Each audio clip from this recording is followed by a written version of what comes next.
Assalamualaikum warahmatullahi wabarakatuh. Salam sejahtera untuk kita semua. Baiklah rekan-rekan, kita lanjutkan materi pembelajaran kita. Setelah sebelumnya kita belajar untuk menyusun tabel distribusi frekuensi. Sekarang kita lanjutkan dengan topik pembahasan ukuran pemusatan untuk data berkelompok. Yaitu kita akan bahas di sini mean atau nilai rata-ratanya, median, ya nilai tengah, dan juga modus.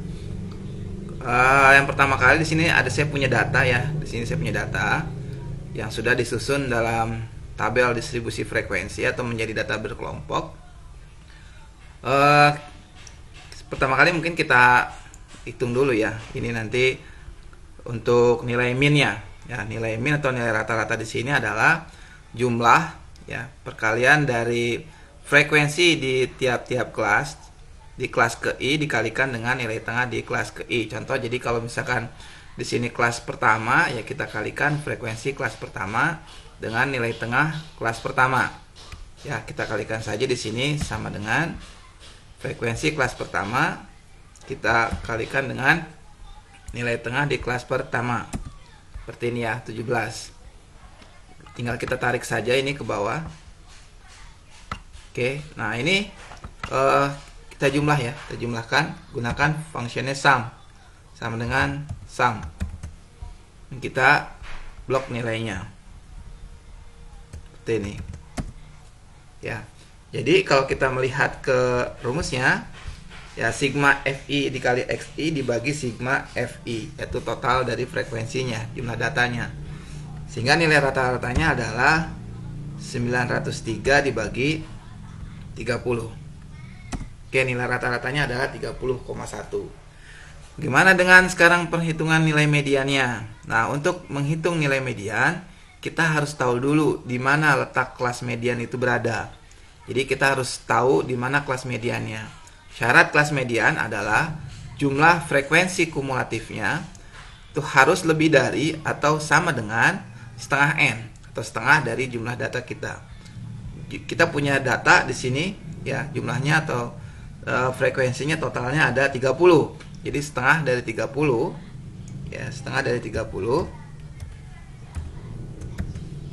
adalah 15. Kelas median berada ya pada frekuensi kumulatif yang lebih dari atau sama dengan setengah N, atau lebih dari atau sama dengan 15. Kita ada di sini ya, ini kan kumulatifnya nih 2 ya.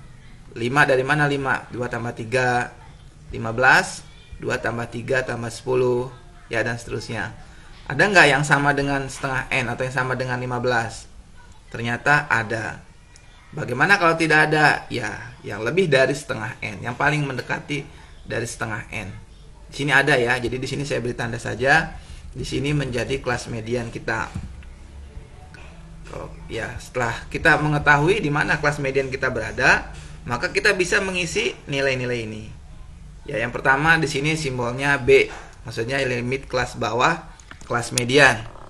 Ya, ini kelas mediannya. Ini kelas mediannya. Ini limit kelasnya. Ini limit kelas bawahnya. Ini limit kelas atas. Ya, limit kelas bawah mediannya adalah ini, 20,5. Kemudian di sini selanjutnya kita butuh nilai frekuensi kumulatif sebelum kelas median. Ya, ini frekuensi kumulatif kelas median adalah 15. Jadi frekuensi kumulatif sebelum kelas median tentu saja di sini 5. Ya. Berikutnya di sini di bawahnya adalah frekuensi kelas median. Ini kelas median kita nih. Frekuensinya berapa?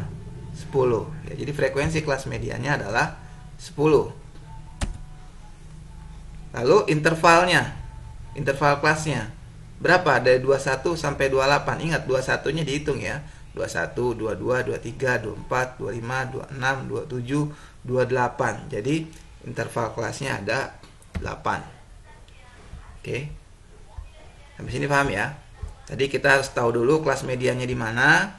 Syarat kelas median adalah jumlah frekuensi kumulatifnya harus lebih dari atau sama dengan setengah N. Setengah dari N yang kita miliki di sini 30, setengah dari 30 adalah 15. Kebetulan kita ada yang sama dengan 15. Jadi kita ini menjadi kelas median kita. Kalau tidak ada yang sama, maka kita cari yang lebih dari dan yang paling mendekati. Berikutnya frekuensi kumulatif sebelum kelas median. Nah, ini frekuensi kumulatif kelas median. Frekuensi kumulatif sebelumnya adalah ini, 5. Frekuensi kelas median, ya ini kelas median kita, frekuensinya ini. Frekuensi kelas median.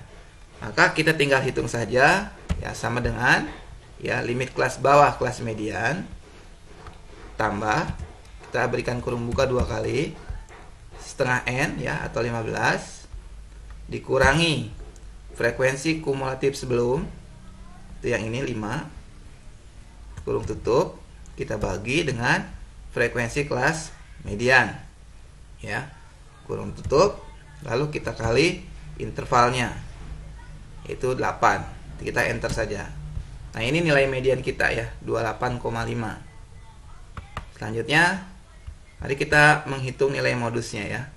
Yang pertama kita harus tahu dulu ya, kita juga harus tahu di mana kelas modusnya berada. Di sini kebetulan sama ya, frekuensi kelas modusnya adalah kelas dengan frekuensi terbesar atau terbanyak. Kebetulan sama di sini, seperti halnya tadi kelas median. Ya, ini menjadi kelas modus juga karena ini frekuensi yang terbesar.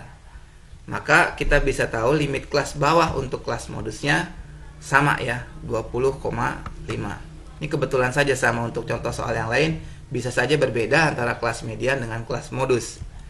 Lalu D1, apa itu D1? D1 adalah selisih ya, nilai selisih ya, antara frekuensi kelas modus dengan frekuensi kelas sebelum kelas modus ya. Jadi selisihnya, kelas modusnya kan ini 10 ya. Jadi selisihnya jadi 10 dikurangi frekuensi kelas sebelumnya. Ini 3. Lalu apa itu D2? D2 itu adalah selisih frekuensi kelas modus dengan frekuensi kelas sesudahnya. Jadi sama dengan sini 10 dikurangi 6. Nah, seperti itu ya. Interval kelasnya sama ya, 8. Kemudian kita tinggal hitung saja nilai modusnya ya. Ini rumusnya. Limit kelas bawah kelas modus tambah ya kurung buka nilai D1, kita bagi, kita berikan kurung buka lagi, D1 tambah D2 kurung tutup, kita kali kurung tutup lagi dikali interval kelas C. Oke, ini adalah nilai kelas nilai modus kita. Jadi untuk data pemusatan ini sifatnya untuk ukuran pemusatan pada data berkelompok ini sifatnya hanya approximation atau hanya pendugaan dari nilai data tunggalnya. Ini nilai rata-ratanya 30,1, nilai medianya 28,5, nilai modusnya 25,59. Demikian pembelajaran kita kali ini. Insya Allah akan kita lanjutkan kepada materi berikutnya, yaitu ukuran penyebaran. Semoga bermanfaat.